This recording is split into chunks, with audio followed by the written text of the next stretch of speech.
Okay, so the next thing we're going to look at why. First, I want to tell you why you would want to create a banner.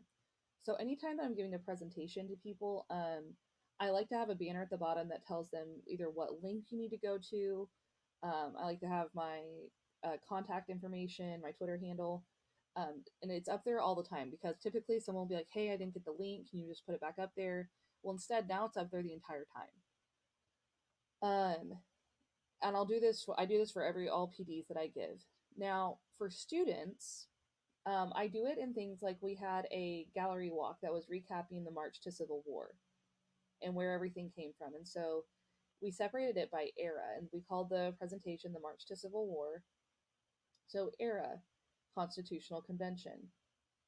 And so every slide that had to do with this specific era of the Constitutional Convention had that at the bottom of it. So that way, when kids were looking at the gallery walk, they always knew what era that was. Then, era of the early republic. Had a little thing about understanding the era of the early republic. And we made sure, and this is kind of a big, just a formatting thing for me, is I want to have a visual that very clearly states here are the three things we're going to be looking at. And I called them exhibits. I actually kind of grouped all of them together and we called it an exhibit. So it's not just a gallery of a bunch of pictures, it's actually just an exhibit. And just in case they got confused, each one, again, tells them what era specifically we're looking at the bottom. And that actually really helped my kids.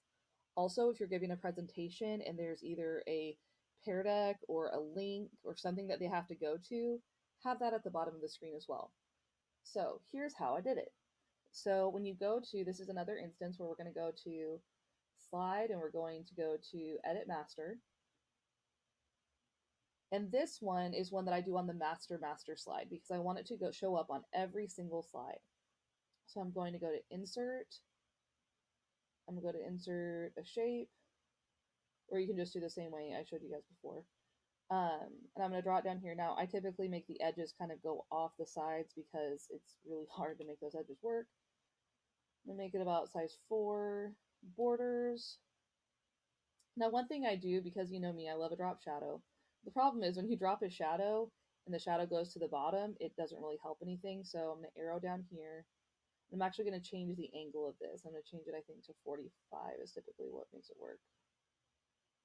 Or maybe not.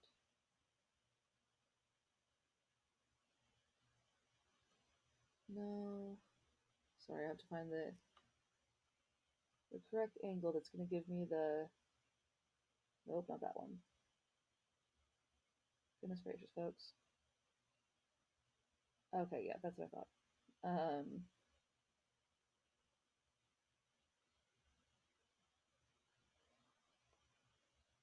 I can't see drop shadow, so I'm going to change that to... I'm trying to make it like 120. Or...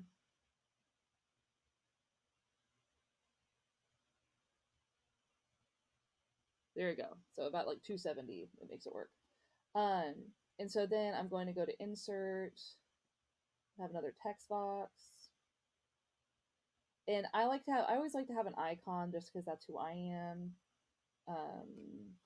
Title you need. Now it's going to automatically format. It's going to automatically format to like whatever the content slide is. And something I also do is I'll go to align and I center the alignment so that way it's not starting from the bottom. You know me, I like a drop shadow.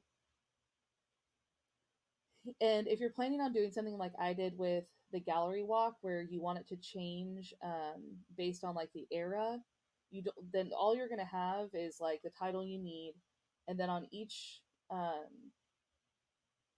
and then when you get to actually start writing things down here, you can put a text box and insert over your text box the era you need. And the cool thing is when you copy and paste in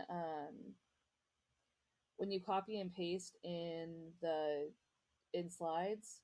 So like I control C, or I'm gonna actually do that a little bit better. Control C. Then over here I'm gonna go Control V. Then over here I'm gonna go Control V. Now, something you might have noticed is we look at this one and we say, oh no, like the shapes are different. I want to change the shapes, but I can't move the shapes. Again, this has to go with, now I need to go to my edit master and I need to look at this. Oh, you're right. The shape's kind of messing up for me. So I need to be sure I pull this up some. So that way they're not conflicting with each other. All right, hope that was helpful.